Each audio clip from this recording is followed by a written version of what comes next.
E aí, beleza? Em 1985, uma equipe trabalha duro em uma plataforma de petróleo chamada Setor 7. Quando uma das brocas apresenta problemas, um homem desce até o fundo do mar em um submarino e descobre que a broca está presa. Para consertar, ele veste um traje de mergulho e sai do submarino, o que lhe permite ver uma criatura marinha enorme e bela nadando por perto. Nesse instante, o fundo do mar se parte, o chão começa a tremer e pequenas criaturas brilhantes começam a nadar ao redor do homem. Ele tenta tocar uma delas, mas assim que estica a mão, a pressão da água aumenta de repente e começa a empurrar o homem e o submarino para cima. Ele se segura na broca e tenta usar o rádio para pedir ajuda, mas agora as criaturas começam a atacá-lo e tudo fica escuro. Os anos passam e agora é 2011. A equipe atual do Setor 7 enfrenta um problema com o tubo de elevação. Então Hae-jun orienta que fechem as válvulas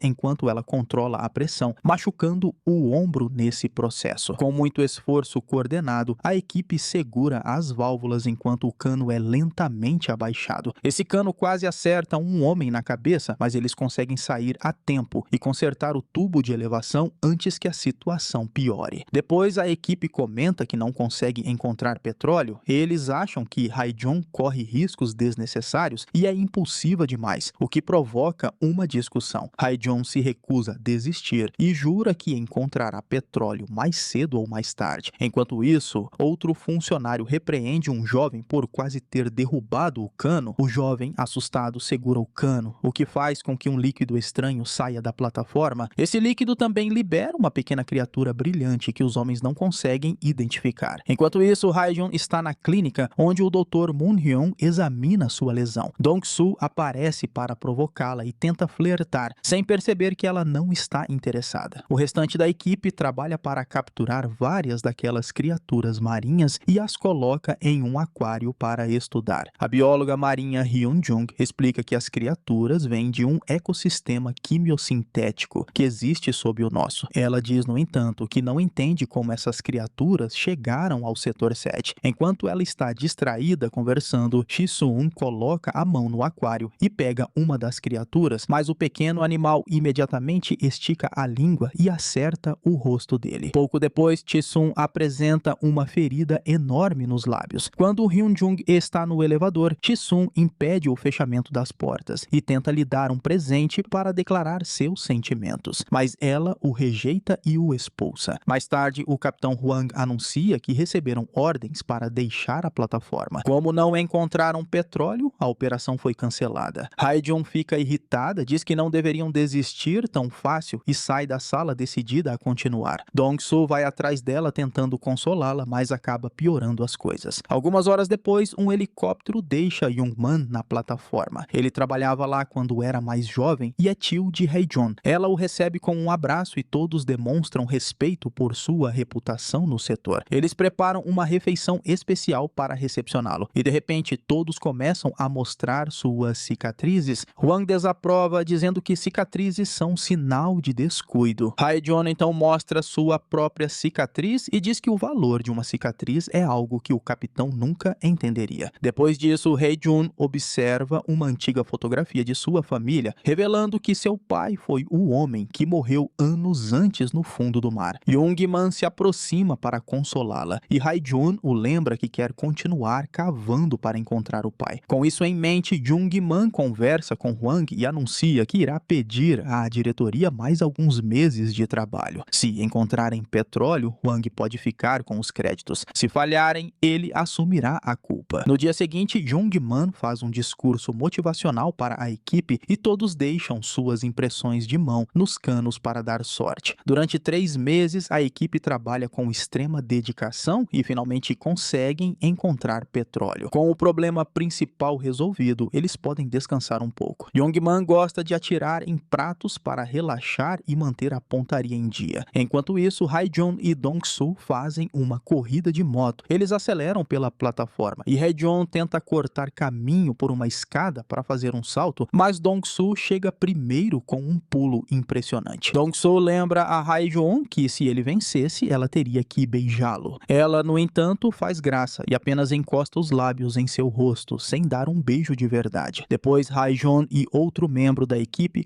colocam seus equipamentos e mergulham no mar para verificar a estrutura sob a plataforma. Ao inspecionar o cano, percebem danos no metal e começam a consertá-lo. Lá em cima, uma presença estranha começa a se mover sorrateiramente e atinge a corda que segura o colega de Hae-jun, fazendo com que ele seja puxado. A equipe tenta ajudar, mas a corda se rompe e o homem morre ao cair no fundo do mar. Nesse momento, as ferramentas de Hae-jun falham e a derrubam, fazendo com que ela perca a consciência. A equipe consegue puxá-la de volta usando outra corda. De repente, ela se vê cercada por águas vivas de aparência estranha e, entre elas, encontra o rosto sem vida de seu amigo, mas tudo não passa de um sonho. Hae-jun então acorda na clínica. Ela tem um colapso por causa do luto e Jung-man a consola antes de mandá-la para o quarto descansar. Hyun-jung a visita e quer contar algo muito importante, mas antes que consiga dizer qualquer coisa, é interrompida pelos outros e vai embora. Depois, Hyun-jung sai para pensar e é abordada por Chi-sun, que continua insistindo com suas investidas. A equipe observa a situação de longe. Mais tarde, Hae-jun senta-se ao lado da máquina do amigo para lamentar por ele, mas se assusta quando o corpo de Hyun-jung cai sobre a janela. Ela é levada à clínica e Moon-hyung examina o corpo, concluindo que Hyun-jung desistiu. Hae-jun se recusa a acreditar nisso, pois Hyun-jung não estava em um estado mental para isso, e ainda acha que o médico está apressando a investigação. Nesse momento, Moon-hyung percebe algo a mais, a sêmen no corpo, o que pode indicar que alguém a empurrou. A equipe logo suspeita de Chi-sun e dois colegas vão atrás dele. Chi-sun jura que não fez nada, mas é espancado pelos outros para ser capturado. Na clínica, Moon-hyung analisa o sêmen no microscópio e percebe algo diferente. Nesse momento, os colegas chegam com Chi-sun para que ele veja o corpo e ele começa a chorar. Para confirmar a prova, Moon-hyung pede um fio de cabelo de Chi-sun para fazer o teste de DNA. Enquanto isso, Hae-jun lembra que Hyun-jung tentou lhe contar algo e suspeita que há algo errado, então vai investigar o laboratório. Ela ouve um barulho vindo de um armário e ao abri-lo se assusta com uma criatura, mas era só um rato. Ela então olha pela janela e percebe que a substância parecida com sêmen está vazando pelos canos. Na clínica, Moon-hyung está fazendo o teste de DNA quando ouve algo. Ele checa a porta, não vê ninguém, mas é atingido por algo e morre em segundos. De volta a Hae-jun, ela continua a investigação e encontra a corda rompida, mas escuta alguém correndo. Ao verificar, encontra Hwang, que diz que Moon-hyung está morto. A equipe se reúne para discutir teorias e descobre que ambos os corpos desapareceram. Os homens acham que Chi-sun é o culpado, mas Jung-man tem dúvidas. Enquanto isso, Chi-sun está amarrado no porão e começa a tremer de medo ao ver uma sombra estranha se aproximando. Nesse momento, a equipe chega e encontra um rastro de sangue e da substância viscosa que seguem até encontrar Chi-sun ferido em um canto. A princípio, pensam que ele está morto, mas ao se aproximarem, Chi-sun desperta em pânico e anuncia que há um monstro no prédio. De repente, toda a plataforma começa a tremer e Chi-sun aproveita para fugir. A equipe se divide em dois grupos para procurá-lo, e Hae-jun e Dong-soo vão por um corredor. Eles ficam chocados ao ver um enorme monstro andando pelo teto. Em outro corredor, Chi-sun tenta escapar sem ser notado, mas o monstro o encontra e o mata imediatamente. Momentos depois, Hae-jun e Dong-soo chegam à sala dos geradores e descobrem que o monstro fez um ninho ali. Todo o lugar está coberto por gosma e há corpos da equipe mortos, o que causou o desligamento da energia. Depois, a equipe se reúne na sala de comunicações e Hae-jun afirma que o monstro é real. Eles tentam pedir ajuda, mas os rádios não funcionam. Jung-man pega uma arma e anuncia que vai enfrentar a criatura. Hae-jun, Dong-soo e Hwang decidem acompanhá-lo e juntos percorrem os corredores procurando o monstro. Em vez disso, encontram dois membros da equipe e o barulho que fazem atrai a criatura aterrorizante, que aparece atrás deles. Hae-jun e Jung-man querem atirar, mas não tem um bom ângulo. Jung-man pede ao rapaz que mova os objetos no caminho, mas ele entende errado e começa a bater palmas. Nesse instante, a criatura revela sua língua comprida e agarra o rapaz, jogando-o pelas paredes e destroços. Hae-jun e Jung-man aproveitam a brecha e se aproximam para atirar no monstro, permitindo que os dois colegas escapem. O monstro cai por alguns segundos, mas apenas para se recuperar dos tiros, ficando pronto para atacar atacar novamente. Então Young-man acende um isqueiro, faz uma chama e a joga na criatura, que imediatamente pega fogo. Furiosa, ela começa a perseguir a equipe, que corre e tenta fechar uma porta atrás de si, mas o monstro a derruba com facilidade. Em seguida, o grupo entra no elevador e o monstro se choca contra a porta. Ele não consegue quebrá-la, mas encontra a janela e a arrebenta, fazendo sua língua longa atravessar. A equipe desvia dos ataques e quando Hae-jun vê uma oportunidade, corta a língua com um machado. Depois disso, o grupo vai ao laboratório e cuida dos ferimentos, enquanto o Capitão Hwang começa a desconfiar de Jung-man, dizendo que ele se ofereceu para voltar àquela plataforma horrível e que sabia usar fogo contra a criatura. Young-man responde quebrando uma das caixas de aquário e pegando uma das criaturas pequenas para incendiá-la, dizendo que ela manterá a chama acesa por 24 horas. Então ele conta toda a história. Quando o pai de Hae-jun encontrou aquelas criaturas anos atrás, a equipe científica percebeu que o líquido semelhante ao sêmen que os animais produziam poderia ser usado como um petróleo muito melhor. No entanto, surgiu uma questão ética, pois isso significaria queimar seres vivos. A equipe começou a criar e fazer experimentos com as criaturas, e uma delas acabou crescendo e se tornando o monstro gigante que eles encontraram. Hyun-jung descobriu a verdade durante suas pesquisas e quando ameaçou contar para os outros, Young-man a matou. De volta ao presente, Hae-jun está furiosa e se sente traída pelo próprio tio, mas Young-man diz que voltou para pagar pelos erros que cometeu. De repente, eles começam a ouvir barulhos e o monstro aparece na janela, que quebra rapidamente para entrar e atacar. A equipe começa a fugir e Young-man é capturado, mas diz para Hae-jun deixá-lo e escapar. Enquanto é jogado de um lado para o outro pela língua viscosa, Young-man consegue pegar uma garrafa de remédio inflamável e jogá-la no monstro, que solta um grito de dor e foge da sala. A equipe corre para pegar suas armas e Hae-jun se oferece para ir até a sala dos geradores e restaurar a energia. Dong-soo vai com ela e se impressiona com a coragem de Hae-jun ao enfiar a mão na gosma para puxar a alavanca e trazer a energia de volta. Enquanto isso, Hwang e dois rapazes descem por um corredor e se assustam ao encontrar o monstro debaixo dos pés. Eles tentam segurá-lo, mas ele é forte demais e arrebenta o chão para atacar. Eles atiram, mas nada adianta e o monstro começa a persegui-los. Enquanto correm, um dos jovens tropeça e o amigo volta para ajudá-lo. Mas Hwang continua correndo e se tranca em outra sala, ignorando os pedidos de socorro dos rapazes. Os dois amigos tentam se segurar um no outro, mas o monstro usa a língua para separá-los e mata os dois sem piedade. Quando Hae-jun e Dong-soo voltam, ficam chocados ao não encontrar ninguém. Descobrem que Hwang, egoísta, pegou o submarino sozinho e tenta escapar. No entanto, após poucos minutos, o corpo de um dos colegas bate na janela e o monstro aparece sobre o submarino, quebrando os vidros. A água invade o veículo e Hwang se afoga. De volta à plataforma, Jung-man inicia a autodestruição do prédio antes de sair para disparar um sinalizador. Hae-jun e Dong-soo querem parar a sequência, mas só o capitão pode fazer isso. Nesse momento, o monstro retorna e Jung-man o enfrenta com um lança-chamas, que queima a criatura levemente, sem muito efeito. Em seguida, ele luta com um cano e, após alguns golpes e ser arremessado, consegue fincar o cano no monstro e se prender a ele. Assim, usa o isqueiro para incendiar rapidamente a criatura. No entanto, Jung-man está coberto pelo líquido estranho e acaba morrendo no fogo. O monstro se contorce de dor e procura por água, então Dong-soo empurra Hae-jun para fora do caminho. Infelizmente, o monstro aproveita para agarrar Dong-soo também e o leva junto ao pular no oceano com o corpo de Jung-man. Devastada, Hae-jun cai de joelhos até que escuta algo. Parece que Dong-soo sobreviveu segurando uma corda. Imediatamente, Hae-jun pega a moto e começa a puxar a corda. O monstro salta da água para atacar, mas ela consegue puxar Dong-soo a tempo. De repente, a moto escorrega e Hae-jun cai, machucando o ombro. Mas felizmente, Dong-soo consegue subir sozinho, com apenas 10 minutos para a autodestruição. Hae-jun fica aliviada por vê-lo vivo, mas o momento acaba quando o monstro volta rastejando. Dong-soo o segura pela boca e luta para dar tempo a Hae-jun de fugir. O monstro não desiste e lança Dong-soo no ar, pulando em seguida e o matando com uma mordida rápida. A criatura não fica na água e começa a subir novamente. Então Hae-jun monta na moto e acelera acelera para atrair sua atenção. Com uma arma, ela atira para empurrar o monstro até a beirada e atrasá-lo. Em seguida, acelera para fazer um salto e vira numa curva estreita por um caminho apertado. Quando o monstro tenta segui-la, fica preso na estrutura. Então, Hye-jun executa outra manobra rápida e lança a moto contra a criatura, causando uma grande explosão. Infelizmente, o monstro está muito queimado, mas ainda vivo. Hye-jun corre até a área de perfuração e se esconde em uma cabine, onde pressiona um botão para abrir uma porta à distância. O monstro entra no outro cômodo, achando que há alguém lá. Hae-hon então fecha a porta, pensando que o prendeu, mas o monstro escapa pelo teto e volta a persegui-la pelos canos. Hae-hon pega uma chave inglesa e começa a bater nele, mas acaba sendo empurrada contra as máquinas. Depois, ela encontra uma corda e deixa o guindaste puxá-la para cima. O monstro começa a subir também, então Hye-jun salta para um cano e faz a criatura cair direto no ponto de perfuração. Ela também cai e machuca a perna, mas escapa da queda da estrutura por pouco. Em seguida, corre para pegar o controle remoto e atrair o monstro. Quando ele se aproxima, ela aperta o botão e a broca desce, prendendo a criatura. No entanto, os membros do monstro ainda estão livres e ele consegue agarrar a perna de Hye-jun, fazendo-a cair. Ela se arrasta até o controle e ativa a broca, que começa a cortar o corpo do monstro, finalmente matando-o. Depois disso, a plataforma começa a se autodestruir. Hye-jun não se deixa assustar pelas explosões, monta em sua moto e salta do prédio, chegando até uma plataforma próxima, onde dispara outro sinalizador. Logo, um helicóptero aparece e a resgata. Alguns anos depois, uma Hye-jun mais velha retorna ao setor 7 e verifica os canos submersos, onde começa a chorar ao encontrar todas as mensagens de incentivo que sua antiga equipe havia escrito antes da tragédia. Terminando assim, Setor 7, filme de ficção científica e terror de 2011. E eu espero você no próximo vídeo. Esse foi o Solucionando Filmes. Valeu, é nóis.